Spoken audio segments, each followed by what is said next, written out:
Om Sahana Vavatu Sahano Bhunaktu Sahaviryang Karawavahe Tejasvina Vadhitamastu Ma Vidvishavahe. Om Shanti Shanti Shanti. May we be protected, may we be nourished, may we acquire the capacity to study and understand the scripture. May our studies be brilliant, and may we not quarrel. Amanitvam, absence of demanding validation or respect. So what is manitvam? And then we want to understand what is amanitvam. So manitvam is whereby people are used as a band-aid generally. And what does this mean? It means that I have an insecurity issue. So the easiest way, the quickest way is to just externalize, like go out there and then just seek some validation, seek some approval, become the center of attention. Just kind of like put oneself out there, right? And then like wait for the band-aids. Instead of, and this is where the amanitvam comes in, instead of doing the proper way, and that is to look into one's insecurity and then ask, where could this insecurity be coming from, right? What is it about me, or what could be lacking in me that is causing me to seek it outside, right? What is missing in this person that he or she needs to go out there and look for, for some extra love, for some extra fulfillment? We can discover our strengths, right? It's because sometimes we're just talking without even knowing where do we stand, like what is our uniqueness, where do we shine? So if we get to know where we shine, then whether someone condemns you or compliments you, it's actually got very little difference, because you know your place in society, you know your place, your strength. So, and you're so busy, right? You're so immersed in your work that whether you're condemned or criticized, it actually is like, you're just like, sorry, what did you say? Oh, okay, I'm great. I'm not great. Okay, good. So let me get back to my work, right? So you're just busy and immersed in your work. So that means we need to sometimes just take a moment and see, what are my strengths, right? Where do I shine? Where do I feel comfortable? So absence of demanding for respect or attention. Value 2, adambhitvam. This is absence of pretense. This is making up stories. This is where the person declares one's glories, right? And they never went through them in the first place, and yet they're declaring as if they went through them. So they've got a few, stories up their sleeves just to kind of chant in the middle of a social gathering and get a little bit of attention, right? Violation of value number 1. And it's also about dramatizing, right? Something small happened to us, but then when we bring it up in the present, then we add so much more color and flamboyancy, and it's like, wow, this is a huge story. But in reality, it was not a big deal at all. It was just a small thing. It's also whereby we're mixing our imagination with what actually happened, right? So what actually happened was one flavor, but then we add multiple. We add some salt, some spice, some vinegar, right? We add so much spice onto what actually happened. So then we kind of, say, here's my platter of my past. But in actuality, that platter is empty, right? It's maybe just pasta without any sauce on it. So, and an example of this is, suppose that someone speaks ill towards us, like an ill-mannered approach. And then what we do is, next day at work, we turn this person into a villain. It's like we blow it up, like they said this and it was so unfair, and I was like this and they were like that. So in other words, this is called gossip, right? And then what do we do? So now we're getting more attention, right? Again, violation of value number 1. So in other words, we're adding stuff that didn't originally happen, right? So this is not doing that, or being careful not to fall into that trap. Value 3, ahimsa. This is being deliberate in one's thought, word, and action. There's actually an order to that. First thought, and then word follows, and then action, or thought, action, and word. It depends. What happens if we stick at the surface, like skin deep? It calls forth assumption, because that's all we can see, right? We don't look beyond. So in other words, to see the issue skin deep without using my buddhi to look into the matter, then we have assumptions, right? It's like, here's how it actually is, because we're not using our buddhi to look into what could actually be the case. So you're refusing to fall for this surface level assumption. And if we fall for it, then we start to assume, and that is, that's causing speaking not truths, right? Falsehoods. Why would you want to practice this? Because the more we practice being deliberate, ahimsa, the more our mind is sensitive to realities. That means picking up subtler realities around us. So the more we are not exercising this, the more mind identifies with the gross. Right? This is why it's so easy for one who is generally not educated. It's very easy for them to hurt another being because they're not educated, right? They're focused on the external, on the gross. So the more we become sensitive, the harder it actually becomes to hurt another individual. It's not like don't hurt. The not hurting is just an expression of the clarity of one's mind. That is it. All right. So we're just simply stating what's the natural state of a human being, what's the natural condition. One example is, you go out and you want to prune some plants. Right? Before you prune the plants, then take just a moment, maybe 1 second, and see life pulsating through this plant, and then go and prune it. What do we do? Just take the pliers or something, the shears, and start cutting. Right? So in other words, it's not like we're getting a new instruction. We're just saying, hey, use this buddhi, this wonderful buddhi, and apply it, right? Apply it in the name of what is, right? And what is? The life is pulsating through the plants, through everything. So just acknowledge that for a second, and then go ahead gladly cutting the weeds. Value 4 is kshantihi. This is accommodation. This is gladly accepting what is. Right? What is, that's a fact. That means gladly accepting the facts. Right? This is happening right now. Let's work with what is happening right now. Instead of saying, I wish it was not here. Why? It could have been better. Why am I not different? Why am I in this place? Why was I late? Right? Just these questions, they don't produce any result. They just make the problem bigger.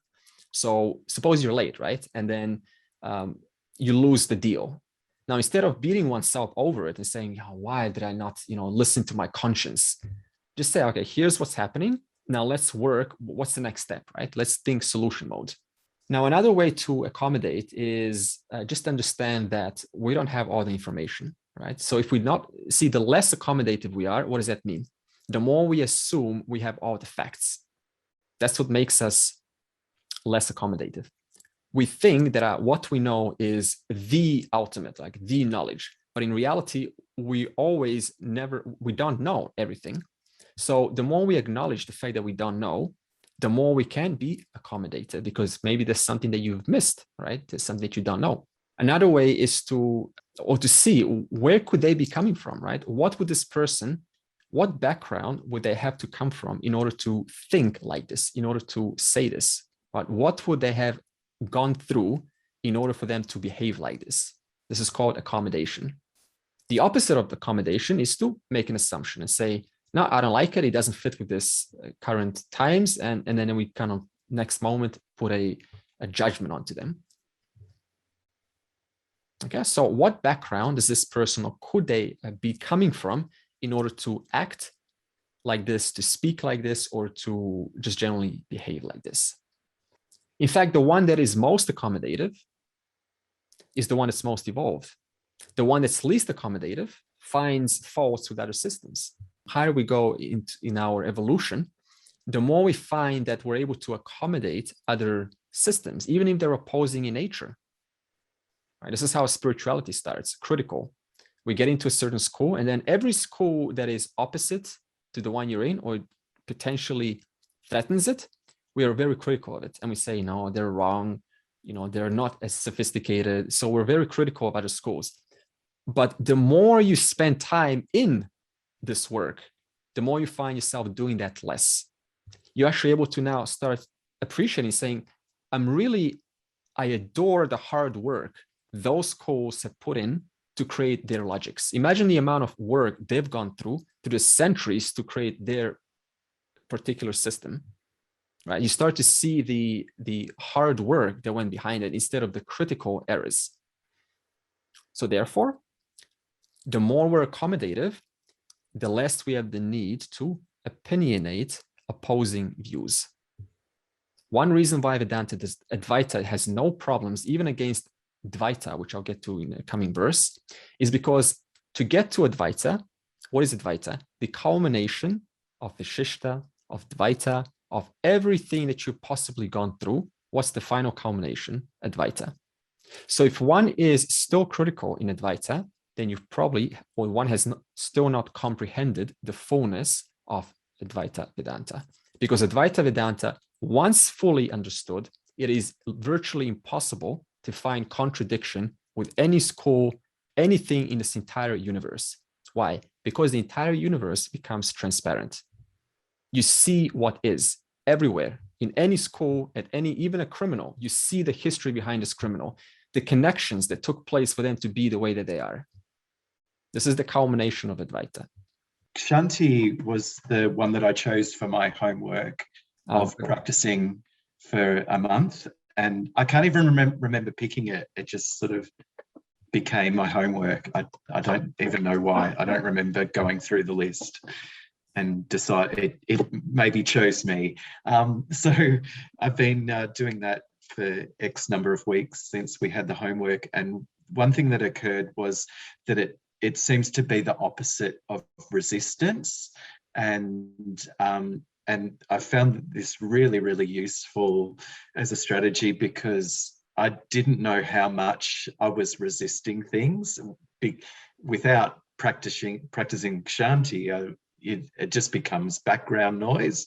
So even just things like getting up and out of bed and having to get dressed, I'm sort of I've got to do that, I've got to do that, I've got to cook food, etc., etc. So I found that really, really useful because resistance is something that, for me anyway, that came up like as an early teaching in sort of spiritual personal development work that I've been doing. So, and I guess it wasn't fully explained what the solution was to it. So I've sort of got a solution to that, which has, been really helpful. And I've got it written on my door, on the back of my door. So when I go out, I remember to practice Kshanti. Good. So David's saying that for him, the opposite of Kshanti is resistance. And resistance is really just the situation supposed to be in accordance with my predefined bias, with my likes and dislikes. And now he's starting to understand that these likes and dislikes are actually not mine. They're just the totality of the person called David. Therefore, he's able to release this need to have the situation appear or match his likes and dislikes. And he's also saying that he's taken up value number 4 and he's made this into a homework. So this now calls our own effort to do something similar, to take a value of weakness and do some creative approach as to how we can incorporate it into our thoughts, words, and actions for the next 30 days. Yeah, we can't let David only succeed at this. We all have to succeed at this, okay? Arjavam is straightforwardness. This is alignment between our thoughts, words, and actions.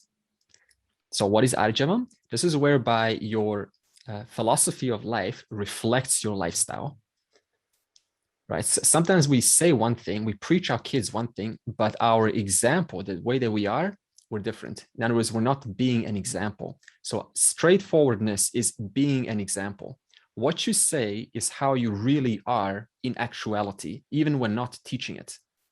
Right? So your teaching is the very act, your very lifestyle is the teaching itself. So when you're teaching, it's not like you're going, okay, let me tune into my wisdom. You're just basically speaking according to how you are every single day. So that is straightforwardness. And it's also whereby the thoughts, words, and actions, the 3 friends, they're married, right? They're in a wedlock. They're getting along. They're not betraying each other. Thought is not hiding inside one room. Actions hiding in another room, and words are hiding in another room. And then, they're kind of like, hey, what's going on? And then word says, I said this. And then thought says, that's not what I thought. Go to the room of action and get a physical beating. They're all aligned together. They're married. They don't betray each other. 6, Acharyopasanam. Knowing the role, what role does a teacher play? Just like what role your boss plays in your life, right? You know that clearly. You have that relationship according to that understanding. In that same way, the role that one has with the teacher, that is very clear. Or what role you play and what role the teacher plays, that is very clear. That relationship is there. That's the first. The second is the teacher sets up the context to modernize the teachings. Because if you're reading this from like 3,000 years ago, and the environment today isn't compatible with that, then we start to live in a non-congruent, right, state of mind.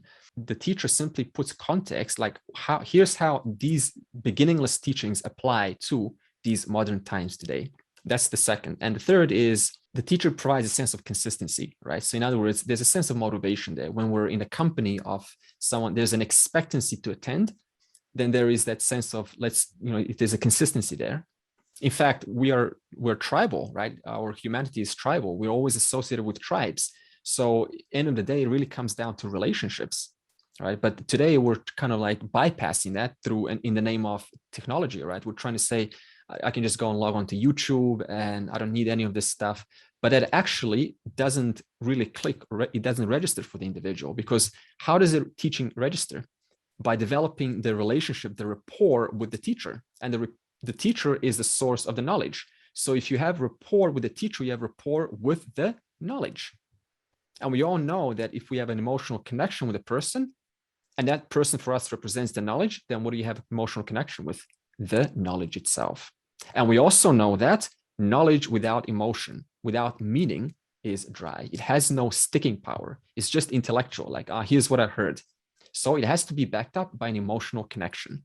And that is through a teacher. Can I just go back to number 5 again? Arjavan, I don't know whether I'm understanding correctly. When you think of something, let's say you had a thought and you're in front of that person and you don't want to say it because you know that thought is going to hurt the person. So is that similar? Because some thoughts might, be too frank and hurt someone. I want to put that into Arjavan. It's one of those things where you're holding back because the future consequences will probably be more damaging than otherwise being honest or just putting it straight out. And sometimes timing is important too, right? Delivering bad news or delivering the truth to another individual. Like, are they in the good mood? Are they receptive towards that? So in other words, your thought is, so in other words, you're not voicing it out because that's what your thought says, but it will be a violation of Arjavam, Rani, if your thought says, let me hold back, right? Because it's not appropriate. But then when they come to your face, you say it, right? Because they kind of triggered something in you, and then you say it. In other words, you haven't listened to your thoughts. In other words, you rationalized while everything was okay, but then when they came forward and they kind of brought a little bit of their own, spin, and now we're like, okay, I have to say what I want to say, and then we violate our original promise to ourselves. So that will be a violation of value number 5. Value 7, shaucham, inner and outer purity. So just like our house, our external house needs to be organized and clean, because it does make a difference, right? If your house is dusty and dirty, it impacts the way our state of mind works. In that same way, we need to organize our inner house, our inner environment. And one of the ways to do that is by controlling the kind of content that enters your mind. So today, right, the irony is we've got internet, right? It's everywhere. But the irony is this very availability is what makes this very hard, this shaucham, to contaminate the mind. Very easy with the content. Like you watch a horror movie, right? Or any kind of movie with vulgar words, right? It stays in mind. It creates a trail. And that trail then starts to affect other thoughts in our mind. So it starts to change the course of our thinking. So we are being very strict about what kind of content enters into our minds, because the mind is like a sponge. It keeps it, right? Or it comes out in a dream. So it means that it's like a recorder 24/7. The other way is to surround yourself with an empowering environment. It doesn't have to be necessarily with people, but a good idea is to print out pictures of those faces that to you are inspiring, like maybe an inventor or an avatar or a god or a goddess, someone that you really connect with. And there's a part of you that kind of wishes, you were more in line with, right? So print a picture of someone, like it could be a sports figure, anyone, a researcher, or any kind of, meets one, Nikola Tesla, because he's, so focused. So you put that picture, and every single day you watch it, right? Whenever your mind sees it, it registers that inspiring thoughts. So it trains you little bit by little bit to start to appreciate this quality more. So therefore you take it on. but they have to be meaningful. You have to have an emotional connection to that person. If it's just there because someone told you to put it there and there's no connection there, you might as well just put a dot on the wall, right? So it has to really be impactful. Value 8, sthairiyam, steadfastness, persistence. How do we go about being persistent in something? Step 1, keep your end in sight clear. Revisit that end in sight. Like, what is my end in sight? Do I even know? So refine it every day. Make it clear. Like, what is my aim here? What am I aiming towards? Obviously, these values are in the name of moksha. So obviously, you have to refine it according to that specific aim. So what is my end in sight here? The other is to adopt a karma yoga attitude. What is karma yoga? Karma yoga has 2 components. The first one is taking whatever comes to you, the person, not to someone close to you, but to you specifically, is an opportunity or a blessing from the Bhagavan's grand order. Not other than directly given by Bhagavan, specifically customized for you. Here, child, here's an opportunity to learn. Here's a blessing from my infinite source of inexhaustible love. Learn from it. That's the first one. So no longer are results just results. Oh boy, right? This is God's grace that I'm receiving directly from his palm. Drop down in front of me. Work with it. The second is seeing your actions, assuming they're aligned with Dharma. Those very actions aligned with Dharma in the name of these 20 values are also Bhagavan's. That means every action that you do that comes from your own hands, being it aligned with Dharma, that very action is Bhagavan. In other words, what is karma yoga? It is being absorbed that there is only God here through your actions, but also through the results that you receive because of your actions. And what does this do? It causes you to focus constantly on the end in sight. That's why I say keeping the end in sight. How? Not through superficial means, affirmations. I am one with everything every morning, right? No, it's an understanding. I just told you that understanding through karma yoga. Knowing that, how can you not keep the end in sight when every action is the Lord, every result is the Lord? These 2 align the jiva in this grand order, which blesses the jiva. So it's no longer about, let me learn about how to be lucky. Let's take a lucky course, right? A course on how to be lucky. No, you're just aligning yourself with the grand order through karma yoga, and your life is one big, long, fortunate life because you're aligned with what is. Value 9 is Atma Vinigraha, which is mastery or management of the mind. This is reorienting our ways of thinking, right? So we all have a particular way of thinking, thanks to our childhood, thanks to our life, right? It's conditioned us to think in a certain way. Now we are reorienting that way of thinking. For example, instead of immediately reacting on those things that we would otherwise react to immediately, what do we say? And then what? We want to do something? Stop. And then what? Simple question causes you to think, okay, so I want to get into this. I want to kind of impulsively jump into this. But then what? After I've gone through this, after it's all said and done, and then what? Well, then, okay, and then what?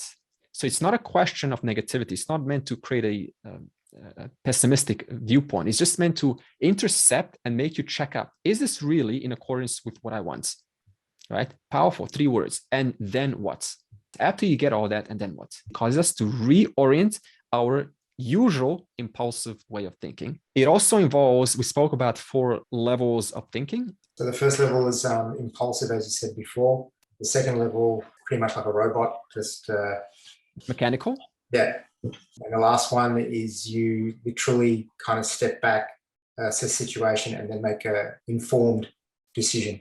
Yeah, good. On the basis of your training in the deliberate thinking number 3. Therefore, you're now spontaneous. Value 10 is indriyarteshu vairagyam. Vairagyam, dispassion through objectivity. Meena, tell me about value 10. What is vairagyam? Just a quick summary. Vairagya is like opposite of raga. Raga means you have an attachment or asakti with a person or an object. And vairagya means opposite of it. Like you know the actual worth of an object or a person, and then accordingly you have a relation with them. So it's not just leaving the worldly objects or the people, It's just knowing what exactly they are in this realm of reality, absolute reality as well as relative reality. Absolutely redeemed yourself. Well done. That was a good description. Okay, so vairagyam is reassessing the worth of objects. Right? We're usually trained to think of one way, in a certain way, about the worth of object. You're just reassessing. What is the real worth of this object? See the object for what it really is. See its intrinsic value. Instead of saying the gold is rich and status, see the gold as rare, malleable, and rare. I said rare twice. In other words, you're seeing it for what it is. In other words, you're keeping with the facts as Mina stated, instead of keeping with what I would otherwise have it be according to my idea of it. Anahankaraha, value 11. This is healthy eye sense. So the ahamkara is an instrument provided by the grand order, just like your leg or your arm. Nothing wrong with it, right? You can't, are you going to cut your arm? Like destroy the ahamkara, destroy your arm. No. In other words, we're refusing to make an instrument provided by the grand order, refusing to make it bigger or smaller than its innate function. What is the innate function of an arm? To lift things, to maybe hug someone, to kiss them, to drink tea or coffee, eat or whatever, drive a car. But then what is the extreme version? What is violating that innate function? Going to the gym and then having muscles so huge, it's like, why do you need this? For what purpose exactly? It's to attract the girls. Okay, so in other words, you've taken an innate function. I'm not saying it's always attract the girls. Sometimes, like Arnold Schwarzenegger, he did it for competitions. So it's not always a black or white. In other words, a person takes an innate function and makes it bigger than it deserves to be, than what it's made for. In that same way, the ahamkara is an innate function provided by the grand order. It cannot be eliminated. It never will be eliminated. It's there serving a function just like your arm. So in other words, next time a person catches themselves saying, I'm not loved enough, or everybody likes me, it doesn't matter whether it's a positive or a negative, stop. That has nothing to do with the ahamkara. That's just the ahamkara now making a story about the ahamkara. See, we're born how? We're born simply provided this ahamkara. Here, I sense, right? Individual. But then we make a story about this individual. We say, well, this individual is not loved, or this individual, everyone loves this individual. So just cut that out. Cut out the conversation. You don't have to do anything about the fact that you are as an individual, because it is provided by the grand order. So it's not about being positive or negative. Yeah, a good example is when I tell Rani she's beautiful, she might take it as, are you trying to insult me, or, you.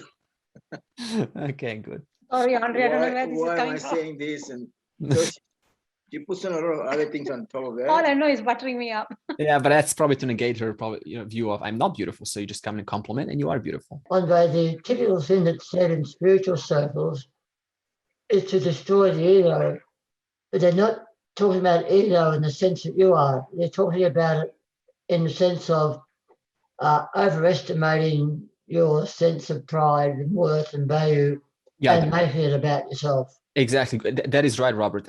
Also, I want to add is the problem is that is not included when someone says destroy your ego. One needs to include that. One needs to say what I actually mean by destroying the ego is this, and then get specific. So the problem is when we generalize and we just kind of say destroy the ego and then let's move on, right? Now, what is the mind going to do? It's going to innocently interpret that as destroy the ego literally. The person actually assumes. To prevent that assumption, one needs to get specific about their words. Value 12 is anu darshanam, and this is reflecting on the fivefold limitations. Anu darshanam means, anu means the absolute, and anu darshanam means to see the absolute in all the limitations as well, like jara, janma, vyadhi, and destruction. Whatever limitations are there or world is there, we have to see actually that it is all manifestation of that one God or Brahman. Does it refer to the 5 sheaths? That's a good way to put it. Yeah, sure. Reflecting on their limitations, the inherent nature of the 5 sheaths. Does it also refer to the fact because of the limitations connotes change, the absolute reality is changeless. So whatever is limited or changes tells you it's only relatively real. It's not the absolute real. Sure. And also the thing about these values, see, we're only on value 12. So right now, we're not really kind of concerned about the absolute reality yet, because these are generally mind qualifying qualities. The absolute is coming very soon. This is about intimately, not just factually, but intimately knowing the limitations of a human experience. Because we've gotten to be so comfortable with the human experience that it's normal, right? It's normal to be a human being. So in other words, we have to get to know the limits of being born, right? You're basically squished inside the womb. You cannot even stretch in the morning. Then you get born, and then you have teeth drillings, right? And then get bullied in school, then have to learn a new language all over again. Probably going to get stuffed food that you don't even like in your mouth, right? And then you have to find a job, and then there's no jobs, and then probably another pandemic hits.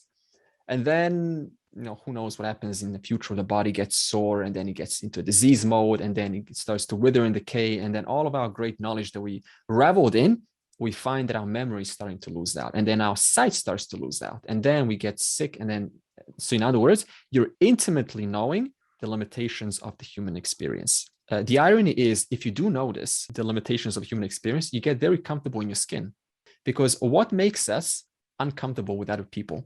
We haven't taken the time to acknowledge this very person that's being carried around is limited, right? They're subject to disease, decay, and death.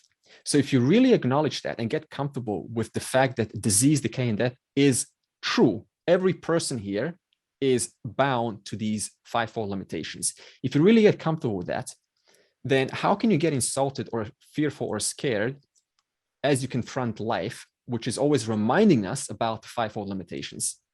So where does our freedom lie? Firstly, being really comfortable with the reality of life: birth, growth, disease, decay, old age, and death, right? And then you're able to make the most of your life, because now it's not about going through life fearful. Oh, I'm getting old, right? Just sort it out in this time and this age while the mind's healthy. Once that's sorted out, then you can just let go and just live the rest of your life without kind of being obsessed in the background. Oh, I'm older, right? I'm more uglier. I'm not as pretty anymore. So get that organized.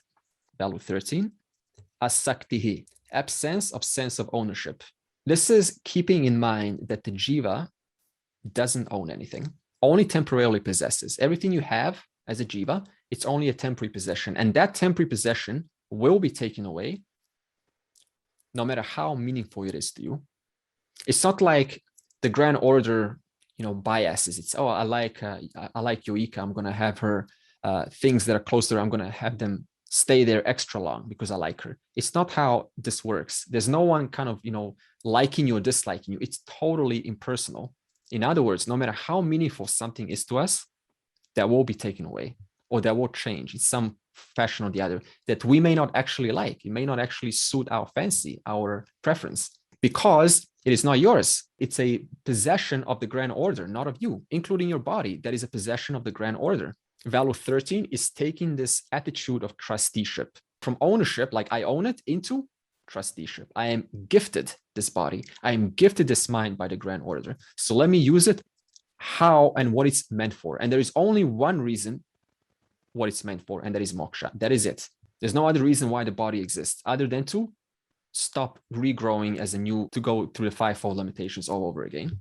I practiced a little bit of this one as well. And a sort of interesting thing that occurred was that as a trustee of the body and mind, I would often treat the body mind as a different sort of person. Like, for example, I'd treat it like a child sometimes when it wanted to do bad things. and then sometimes I'd treat it like a guest, and then sometimes treat it like a pet, so I'm like you wouldn't feed your pet a whole lot of bad food, just in that sense. So yeah, and then sometimes like you like as in a guest, you treat them well and don't say bad things to them. So I think, I won't say bad things to myself, treat myself well. Yeah, that's very nice. So you're really having a relationship. You're able to change. You have a relationship with different roles that your body takes on. Yeah, exactly. Yeah. Right. So that actually helps you to separate the person, the purusha, from the roles that the purusha plays. Okay, value 14, anabhishwangaha, absence of obsession over beloved things. in this case. Wifey, hubby, son, daughter, apparently house is also close to people. It is knowing the fine line between care. We discussed that care and nurturing is synonymous of love. So what is love expressed? Through care and nurturing. So it's knowing the fine line between care and over attachment to beloved things. And over attachment, extreme attachment, is a precursor to control. Now, why did I say extreme or over attachment? Again, what do we hear in the spiritual world? We hear things, this is what Robert was bringing up. People say, don't be attached. Yeah, full stop. And then move on to the next teaching. Let's analyze this. If your spouse was not attached to you, how would you feel? Secure? No. You feel highly insecure. They can leave you tomorrow, right? If I was not attached to the class, right, I was like, oh, don't feel like teaching, right? There will be no consistency. Nothing in this world would work if attachment was not there. So attachment is also a grand order. A mom is attached to her kids. Kids are attached to their parents until a certain time. So attachment has an intelligence of its own, if it's natural, right? It's able to let go, right? It served its purpose of attachment. Now it's time to let go, leave the house, and continue one's own journey. So nothing wrong with attachment. So next time someone says, don't be attached, question that. What do you mean by that? Are you talking about Ishwara's attachment? That is completely natural. Is there a difference between attachment and duty? So when you talk about, conducting the class weekly and that sort of thing, I would see it more as it's a duty of yours to perform that. Good. With duty comes attachment, and so they're not separate. Are they synonymous? In other words, one's love for something, one's want to participate. That is from a different angle called natural attachment. From a different angle, it's called duty, as long as it's aligned with Dharma. Yes, that's the value that I took up to practice, especially because opportunity presented itself, with my adult child, right, who was going through a very difficult situation now. And, it's amazing how, you feel the pain exactly as your child feels it. Absolutely. And that's where I found it very hard, that how in such a situation do you just be nurturing and not get attached? See, this is what I'm saying, is that in reality, right, it's not possible, because then you'll be going against Ishwara's program, right? At the same time, we need to understand the child has their own journey, right, to play. So they're going through because of their own individuality. So you're also keeping that in mind. If we lose that, then we start to kind of, totally take control of their well-being. But so you need to balance between understanding that they also have their independent journey, and you at the same time are guiding them in and through those parts where you think you can influence or provide some assistance as to open up more opportunities in their minds, right? Without kind of like totally overshadowing their journey, because they need to also learn themselves. And also know some parents who are always there for their kids, and nowadays they're still living with their parents because they haven't gotten the opportunity to learn, to make errors, to go out there and suffer a little bit, right? In other words, there has to be this fine line between guiding, but also knowing when to back off, right? When to back off and let them go through their own condition. Yeah, I'm trying. Yes. Yeah, no, I understand. So again, see, if I just say, attachment, let go, and you're like, okay, but wait a minute, my kid is there and I'm attached, so something's wrong with me. No, natural program. Yeah, absolutely. Yeah. That's what I want to say. Good. So we're talking about, that's why I said initially, over fine line between care and over attachment, extreme attachment. What is this? This is whereby the spouse, house, and whatever is beloved to us, we're so utterly dependent upon them that it's like, if they're gone, my life is meaningless now, right? There's no more meaning in my life right now. That is over attachment. And that is a precursor to control, which actually suffocates them from their own journey and their own growth. So we need to know the line between care and over control. right? Over attachment. I think Rumi got it right. He said, your children don't belong to you. They come through you, but they're not yours. Yeah, beautiful phrase. I remember seeing that somewhere. Yeah, and I actually, Andre, the word attachment itself, I'm not all for it, because attachment means like you're glued to that person. Yeah. To be in a simple terms, is glued to the person. But as a parent, you're not glued to the person as long as you're not an obstacle for their growth, and also an obstacle for your particular growth as a parent. You give care and nurture them, but you be a guide, but then you don't attach yourself to them because they need to grow on their own. Exactly, not being overprotective. Yeah. So attachment is a very complex word. I think it's just too much glueness for me. That means you're depending on them to function, actually, or they're depending on you to function. That shouldn't be the way. Each one of us have all the functioning skills. Yeah. Even in a husband-wife relationship, we can function. We think we're attached to them, but really we're not. Yeah. Good. Not. If we sit down and think about it, we are not. Yeah, just to support what you're saying there, Andre, I spend a lot of time examining Buddhist non-attachment. And what they're really saying, it seems to me, is the same as what you're telling us. Don't be trapped by binding desires. It's really about the binding desire, so that the object has you, rather than you have a relationship to the object. Yeah, so binding desire, again, is this another word for extreme attachment, whereby I'm so dependent upon the well-being of another that's close to me that their loss is my total loss of myself, right? So my life is meaningless now. So how do you know that you're not falling into this?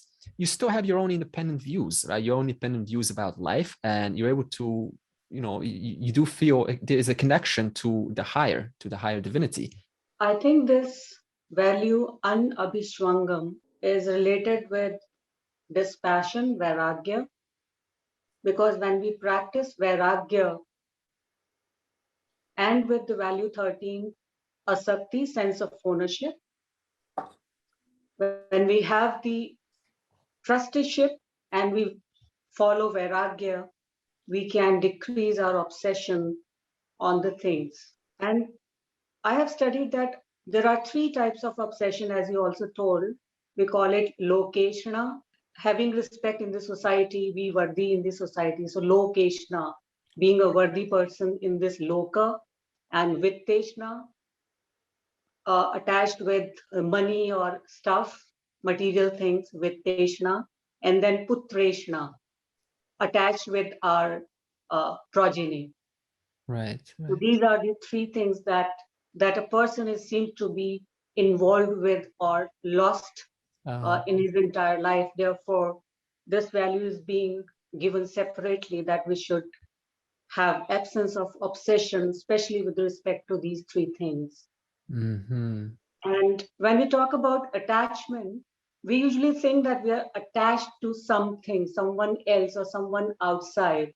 But I feel that this attachment is, even with respect to these 3 things, our attachment is with our own needs, which arise from our own insecurity of, or the needs like putreshna, progeny. We want to satisfy our natural need to nurture others.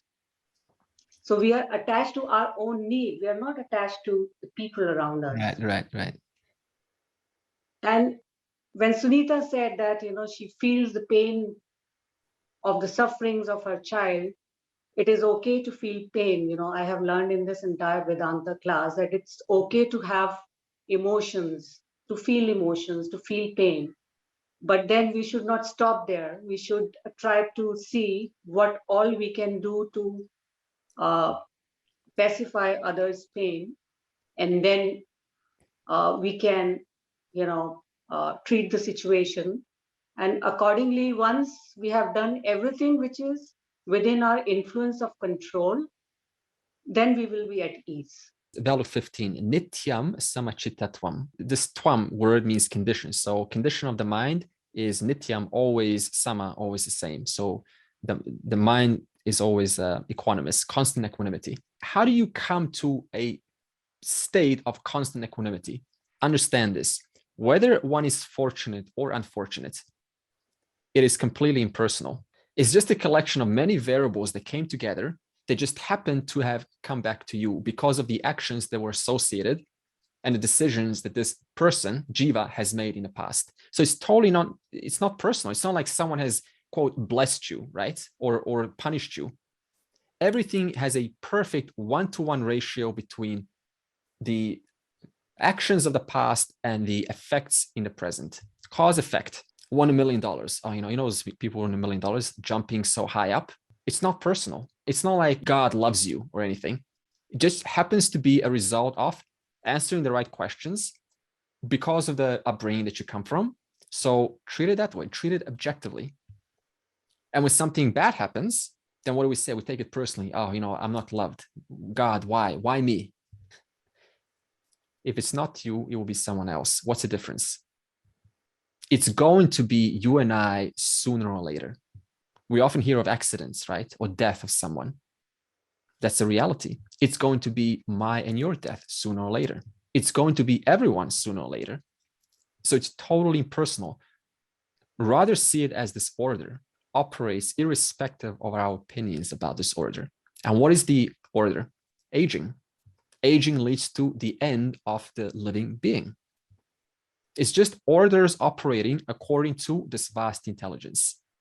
So it's an understanding. It's not an affirmation. Oh, just don't react, right? Have an equanimous mind, because that's how wise people are. It's not about that. It's just understanding that this is a impersonal creation on the basis of what you've done in the past is exactly what the person deserves in the present. Now, sometimes we don't know, like, why do I deserve this? But we don't remember, right? We don't even remember what happened 3 days ago, let alone 2 lifetimes ago. I have come to a conclusion that personally for me, it's not achievable. I don't know why. I've thought a lot about it. And I think this word nityam is causing a problem for me here, because nityam means continuously, all the time. Mm. And, when we are on the field or when we are dealing with life, we have to deal a lot of things. And it will arise a lot of emotions. For example, when Arjun is fighting the battle, he's not samchit tattvam in the battlefield, right? So my question is it even possible? Yeah, okay. How about this? Nityam, that means constant in reference to what? Knowledge. That means constant in reference to your education. The more you know, the more you're able to include that in your day-to-day activities, right? For example, suppose kids are fighting and you're just there as a grown-up who's preserving the order between their fights, right? You're there constantly, like a school teacher, right? Why? Because you've gone through the experience yourself, because you got some knowledge about this is just toys you're playing with, right? This is just comes and goes. Tomorrow you all forgive each other, probably hug each other. So you have a certain level of knowledge, and you're keeping that knowledge constantly throughout the chaos, the war. So in this case, how to practice nityam in life?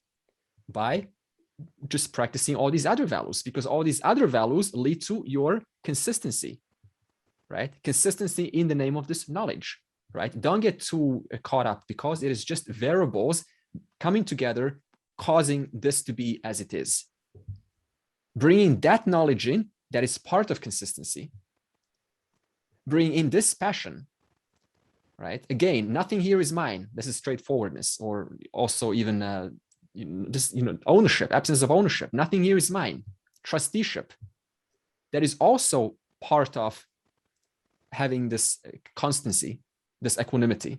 If you take out trusteeship, right, then what do we get? All just kind of like, oh, you're this is my body, I need to take care of it. What happens?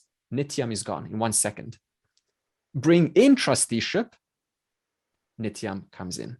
So I agree with Mina, it's not good to deny emotion, but then would you say then just saying to yourself while you're allowing the emotion to come through, this is temporary, this will pass, is that then having the background of equanimity at the same time as allowing the emotion? I mean, that's going to happen anyway. We don't have to verbalize what is the order anyway.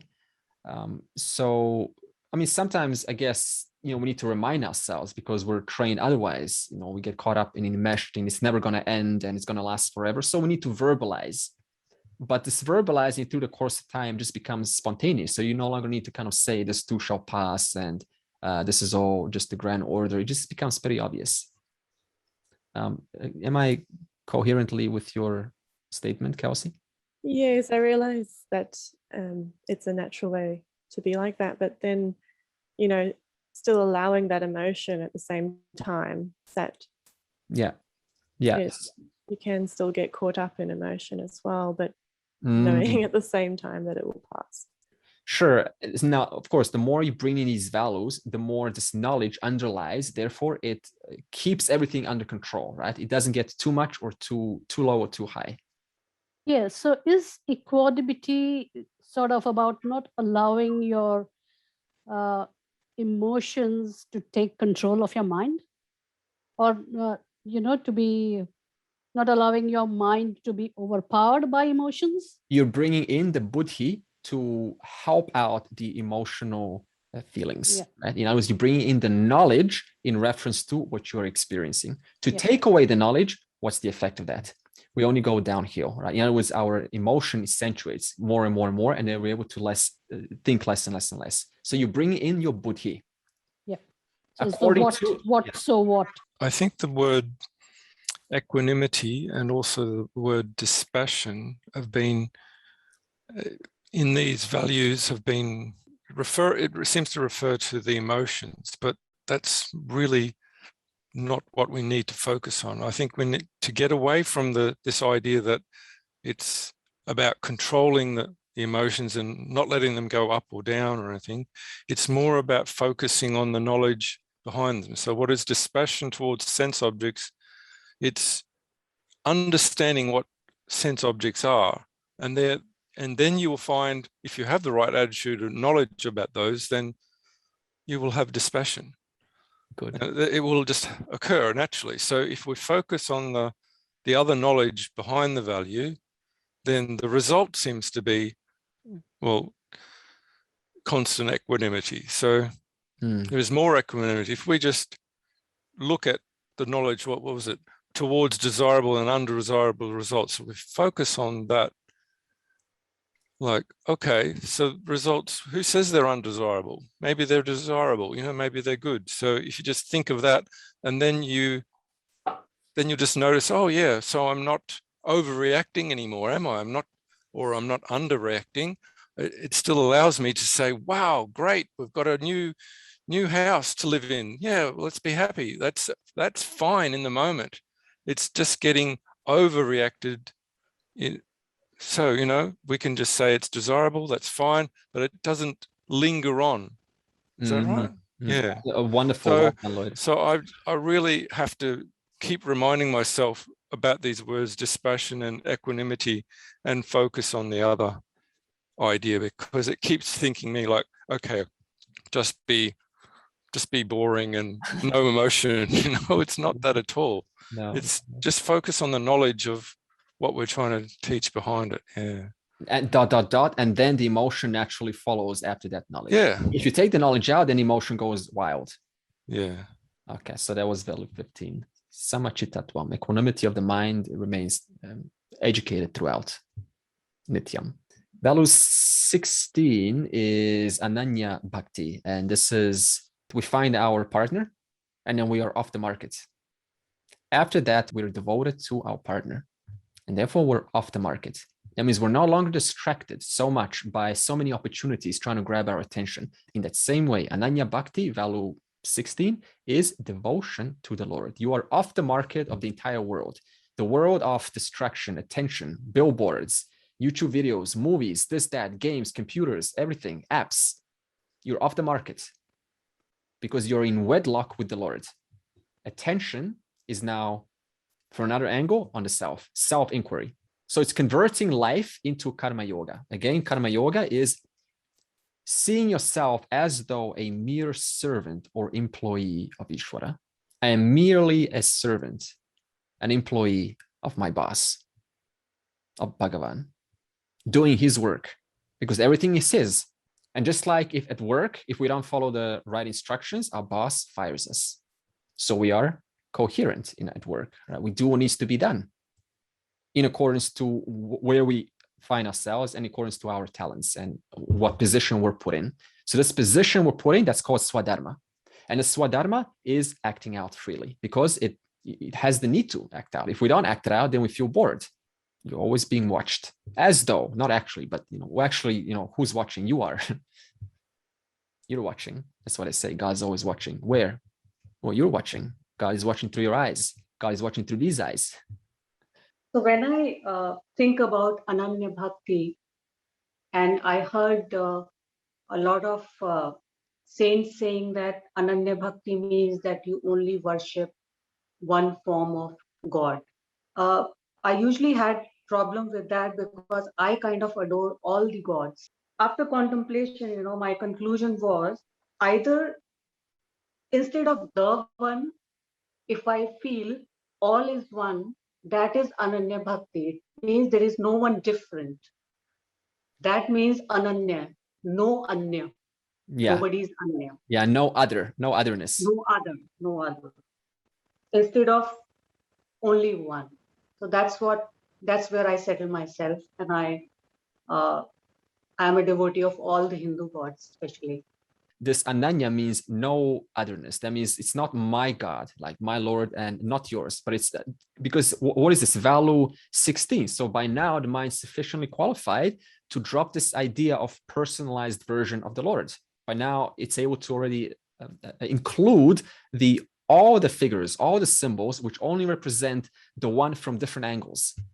As your devotion grows and the more that you learn, you naturally tend to not want to watch the horror movie or not want to, like I don't watch TV at all. I just read books all the time. It's just naturally diverted to just being that one-pointed focus. And when I go to work, I carry it through to my work. So it's karma yoga then. And, Absolutely. It just seems to be constant. It seems to be constant. It's not even requiring effort anymore. Yeah, it's effortless. At the beginning, it's a little bit of effort there. You need to remind yourself. And then devotion gets refined. So it's not like it's one of, okay, I've got bhakti and next value. No, bhakti is continuous. It's continuous until the last breath. Yeah. It gets more subtler and subtler and subtler. Like, even on my breaks at work, I listen to a book and sit in nature or something. Sit in the courtyard away from people. Just cool. I don't know. I just don't want to listen to gossip and I don't know. Yeah, no, it's just shaucham, a pure mind.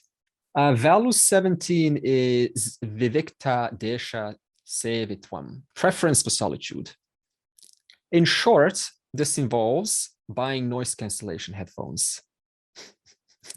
This is actually a high value for grihastas because in grihasta, being busy and being involved naturally, it's a luxury to inquire, grab every moment to think about the reality. Absolutely, as a grihasta, we need that strict time and we need to verbalize it to our beloved, say, hey, kids, this is my time and I need to a little bit, mommy time, daddy time to recollect myself for the betterment of the whole family, because if we're just constantly engrossed, we lose ourselves, and that losing actually affects the entire group, the entire tribe. So this is why that refocusing, reorienting yourself by yourself is so important.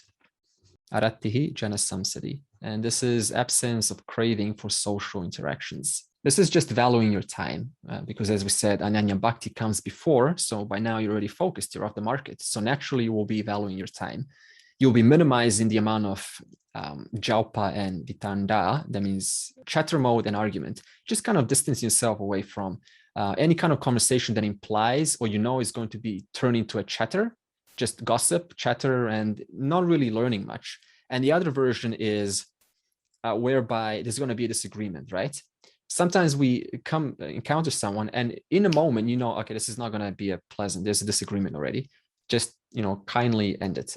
Otherwise, give yourself a limit. Don't stay there. Sometimes we just stay out of politeness. This is a mistake because you're actually hurting yourself. You're hurting your own standards, right? You're just respecting your own standards. So give yourself some moments, maybe 1 minute. And if you're not kind of feeling it, then you need to make a decision, but not prematurely, because sometimes we're impatient and we just go within the first 1 or 2 minutes. But actually, if you spend 10 minutes with them, you would have been the greatest conversation ever. So again, this is something that we need to watch out for.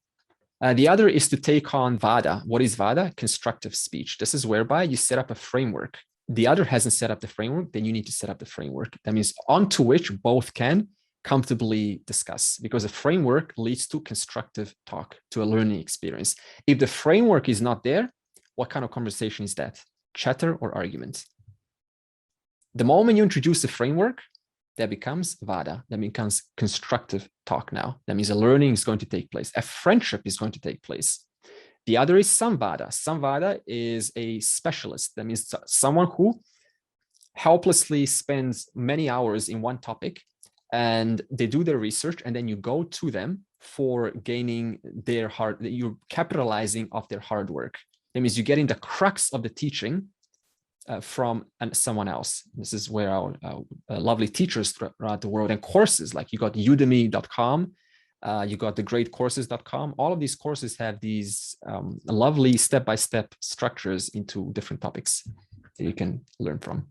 Next two values are actually not values to practice. They're just byproducts of having practiced the former 18 values strongly and seriously. Before we read value 19, I can share my ideas about these 18 values. Not one by one. I just group them in my logic, going from maybe easier to achieve to harder to achieve, as you mentioned. And also I was able to group them into categories, like the ones which the layers we need to remove. And some of them are the methods, like methodologies that we can apply to remove those layers. Like the absence of anything to me is the layer, stopping us from seeing the truth. Mm-hmm. And there are methods to remove those, like Shanti, Arjavam, Saucham, Steryam. And one value is like Acharya Upasanam, is the teacher is not categorized in any of this, but it is the person who helps us navigate, help the student navigate through maybe understanding all of the connection between those values. Someone you trust, someone you think they've been through these layers somehow. And value 16, in that sense, something I am practicing as well. It's not so constant for me. I noticed that I am like 5 minutes past, and I noticed that I was off, like I was off the track. I was lost in thoughts or something. And then I come back to that and I remind myself, it's not 5 minutes, it's hours sometimes. But I can see such like comforting it is to get back to that point. So I know I should practice it more, but it's not really straightforward. Though removing all these layers, or trying to remove the layers, helps you get back to that, practice the value 16 better. That's what I wanted to share. And with this, Sunita, to me, practicing one of the hardest ones. And that's why maybe it is so challenging.